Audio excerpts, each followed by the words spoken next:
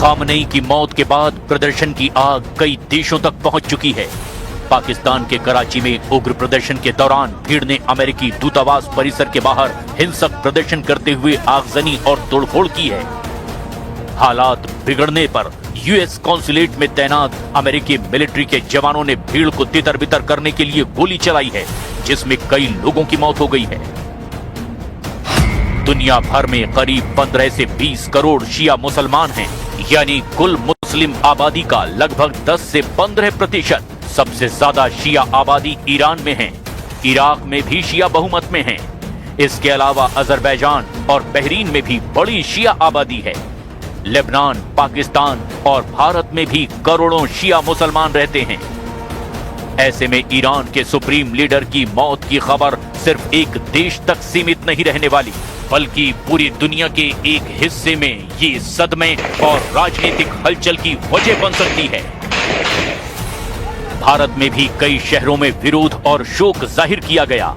मस्जिदों और इमाम बाड़ों में विशेष दुआएं की गई। खामनेई की मौत के बाद विरोध में लोग सड़कों पर उतरे। अमेरिका और इजराइल के खिलाफ नारेबाजी की गई। उत्तर प्रदेश के लखनऊ और कश्मीर के कई हिस्सों में शिया समुदाय ने सड़कों पर उतरकर विरोध जताया।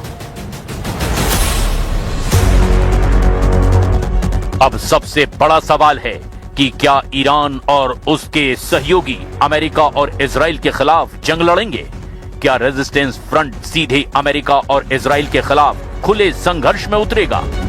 कई एक्सपर्ट्स का मानना है कि खामनेई की मौत से शिया संगठन भावनात्मक तौर पर और ज्यादा मजबूत हो सकता है। ये सिर्फ खबर का असर नहीं, बल्कि भविष्य की जंग की दिशा भी बदल सकता है। Israel stands before you today having acted with the United States to confront and stop an existential threat before it became irreversible. The operation targets nuclear infrastructure, ballistic missile sites, the machinery of repression that fuels terror across our region. अब Iran के पास सीधी जंग ही एकमात्र विकल्प नहीं। Lebanon में Hezbollah, Iraq में Hashd अल शाबी और Yemen में हूथी ये मोर्चे दबाव बढ़ा सकते हैं। समुद्री रास्तों पर तनाव और साइबर वॉर की संभावना भी बन सकती है। ईरान हमेशा अपने नेटवर्क के जरिए प्रॉक्सी वॉर एक्टिव कर सकता है। लेबनान में हिजबुल्लाह, इराक में पीएमएफ और यमन में हूथी एक्टिव हो सकते हैं। रेजिस्टेंस फोर्स अमेरिकी ठिकानों को निशाना बना सकते हैं। समुद्री रास्तों के जरिए अमेरिका की टेंशन बढ़ाई जा सकती है। यमन की मदद से लाल सागर में शिपिंग पर दबाव बनाया जा सकता है। ईरान अपने सहयोगी देशों की मदद से अमेरिका और इजराइल के खिलाफ साइबर और हाइब्रिड मोर्चा एक्टिव कर सकता है। खामनेई की मौत सिर्फ एक शोक की खबर नहीं, ये मध्य पूर्व की राजनीति का एक क्रांतिकारी मोड़ भी हो सकता है। ईरान पर अमेरिका और इजराइल के घातक हमले शिया दुनिया में भावनात्मक उबाल पैदा कर रहे हैं और आगे आने वाले दिनों में इसके प्रभाव पूरे विश्व तक दिखाई दे सकते हैं।